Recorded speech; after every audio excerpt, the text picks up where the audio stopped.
મહેસાણા જિલ્લાના વડનગરમાં એક વિશેષ કાર્યક્રમનું આયોજન કરવામાં આવ્યું હતું। કેન્દ્રમાં નરેન્દ્ર મોદી સરકારના 12 વર્ષ પૂર્ણ થતા વિકાસ યાત્રાની સિદ્ધિઓને જણ જણ સુધી પહોંચાડવાના હેતુથી પ્રગતિ પદયાત્રા યોજાઈ હતી। મહેસાણાના પનોતા પુત્ર અને દેશના વડાપ્રધાન નરેન્દ્ર મોદીના માદરે વતન વડનગરમાં યોજાયેલી આ પદયાત્રામાં લોકસભા સાંસદ હરિભાઈ પટેલ, વિજાપુરના ધારાસભ્ય સીજે ચાવડા, રાજેન્દ્ર ચાવડા સહિત અનેક આગેવાનો અને કાર્યકરો જોડાયા હતા। આ પ્રસંગે સાંસદ હરિભાઈ પટેલે જણાવ્યું હતું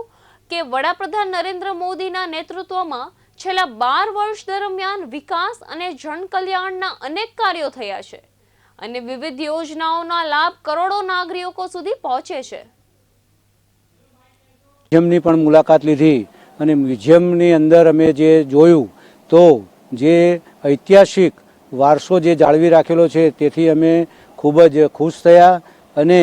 અવિરત સેવા જે સાહેબે કરી છે 12 વર્ષ પૂર્ણ થયા ત્યારે એમણે જે વિકાસના કામો કર્યા છે એ બદલ અમે સૌ અને ગુજરાતની પ્રજા ધન્યતા અનુભવે છે અને સાથે સાથે આવો ને આવો જ વિકાસ આપણા સાહેબ કરતા રહે એવી અમે પ્રભુને પ્રાર્થના કરીએ છીએ। અને દરમિયાન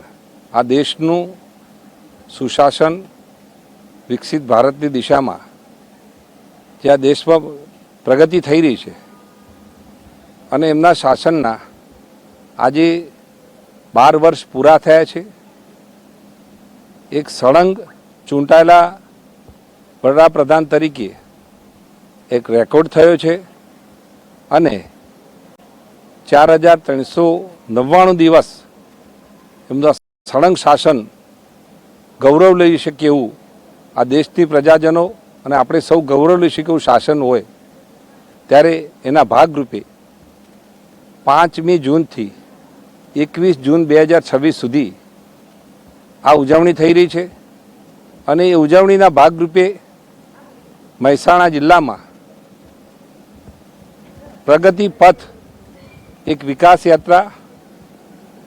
વિકસિત સ્થળો જોવાની એક આ યાત્રાનો કાર્યક્રમ હતો અને આજે બીજા દિવસનો